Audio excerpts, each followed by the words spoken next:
Hey, I'm back.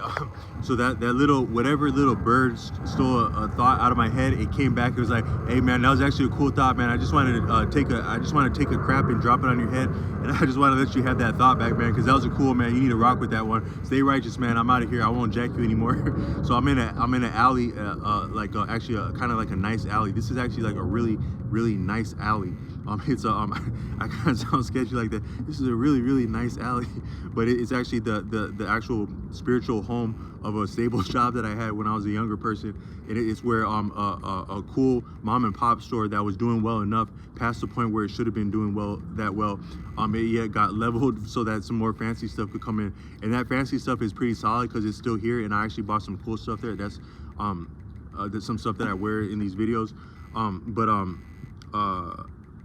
but it actually was just taking a shortcut today, and I was like, dang, that's actually kind of a cool place to just kind of chill in the middle of the day and not bother anyone or be bothered by anyone. But I thought of what I was thinking of. So what I was thinking of that made me talk about is like, what's this dude in an alley talking about family student housing, this and that, and raising kids, and that fool looks single as hell. But when I grew up in a family student housing, there were some really cool people I grew up with there, and they were at different ages from me. And you get a little bit of different year development by exposure to people at different ages. You need some people that are your peers, so that can confirm who you are and challenge you. Sometimes your peers challenge you even deeper than people who are older than younger than you, because there's more of your identity at stake when you're dealing with your peers, and your peers are very formative, maybe the most formative on you. You think about how much influence parents have on their kids. Now what about when their parents are visiting and there's another kid of the same age, and that kid connects with that child in a deeper way, like the parents aren't even there, like they don't even know their parents half as good as that kid that they just met within a half an hour. And that's really some of the best stuff in life. And I think maybe your best friends, like in growing up, are like a similar effect of that, and they're the ones who are really going to teach you things, confirm you things, and you get some of your actual, like your mannerisms and your strengths and your swag from your actual friends. And if you think about it, you see more of your friends than you actually see of yourself, so you could say that you are more of your friends than you are of yourself, and such. But you get different things, and the older kids are always the coolest. Growing up, they're just so cool. I don't think any, when there's a lot of things that can be argued, and that I could get blasted for like trying to say publicly, but I'll say when we're kids, the kids that are like 5 and 6 years older than us are really cool, male and female. Those kids are really cool.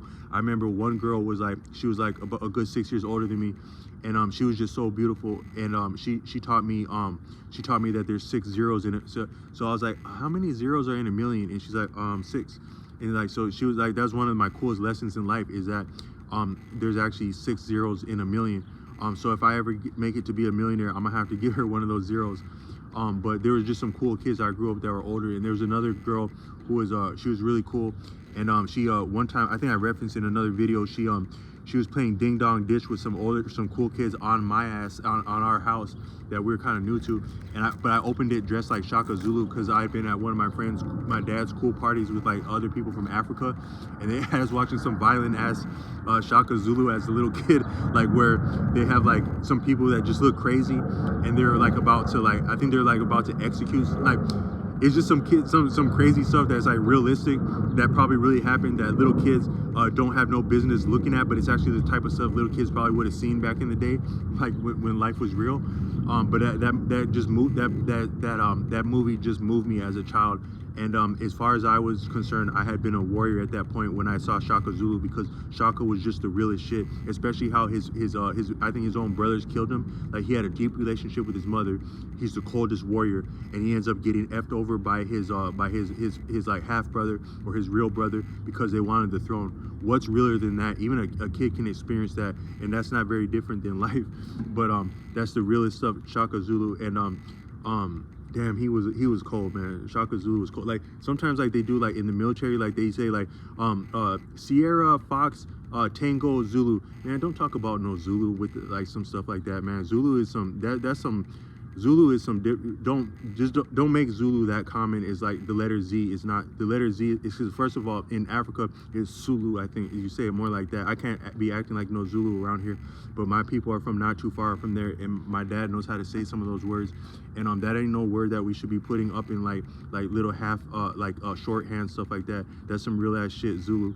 But this girl she came to the door, and she was like, they're like playing Ding Dong Ditch, and she was like damn, that little kid is a warrior right there. And then I think like we had like a snowball fight after that, and like I was trying to take it to their ass like that. That's actually how you got to do a fight. Like a lot of people, I saw like people doing like getting into like skirmishes before, and you're not actually supposed to like be like in a real like cowboy like Wild Wild West. You're not supposed to be like taking cover and like having your friends cover your ass. You're supposed to be like taking whatever advantage you can to get up close to someone. And the real weapons are actually not, I'm not trying to sound violent, but anything you use is supposed to be point blank if you're good at it. I'm about peace and music, so I'm trying to do the music point blank, but it's not that's actually you're supposed to get up close to an opportunity. You're supposed to seize things.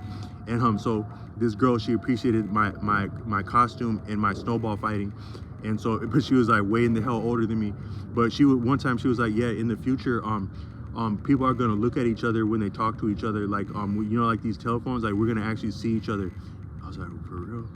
That was like some futuristic stuff, like about like we're gonna look at them in the phone.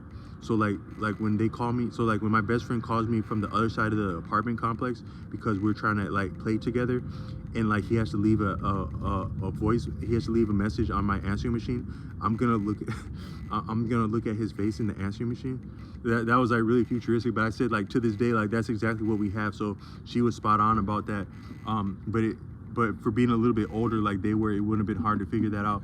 But I meant to say is that to this point, no one has yet figured out how to like put their hand through a phone and get someone like a high five or a pat on the back or a hug or like some flowers. So I think like with these different videos, I don't know like what's the best thing you can get from uploading something online. If you can't get a hug through the phone, if you can't get a flower through the phone, what's the best thing you can get? Some people would say that it's like some currency in your account, but that's yet only to access other things. So I think maybe the best thing you could get like from like uploading content is like to maybe get flued out somewhere. Like if you were like a attractive person, get flown out to like a fancy place and like do cool stuff and meet cool people. Like that might be one. But for like a regular old little ass guy like me, I don't know what would be the coolest thing. But all I meant to say is I got an insight with this next one that it might be something cool. And I don't know if it might land or not, but it might be the coolest thing I have to say. So I don't know if I'm gonna get a plane ticket for it. But what I meant to say is that, so I was doing the video about appreciating details in an environment, and as different ways of having a deeper connection to what you're perceiving, and then drawing insight from that, and then maybe actionable, the most actionable intelligence is what's on the ground.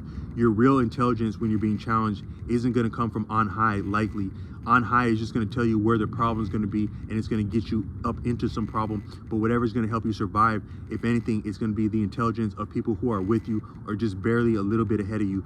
Your real leaders are not the fancy officers. It's probably like it would be like, I'm not from the military, but like I would imagine like your sergeant or your captain, people that are just, and even captain is a little bit getting between like they're still taking life and death chances with you, but that's still getting a little bit high on the rank. You want people that are just right with you or just barely a little bit ahead of you, or even sometimes might be less than you, but they have a background in something or they know about something. That's what's going to tell you what you need to survive.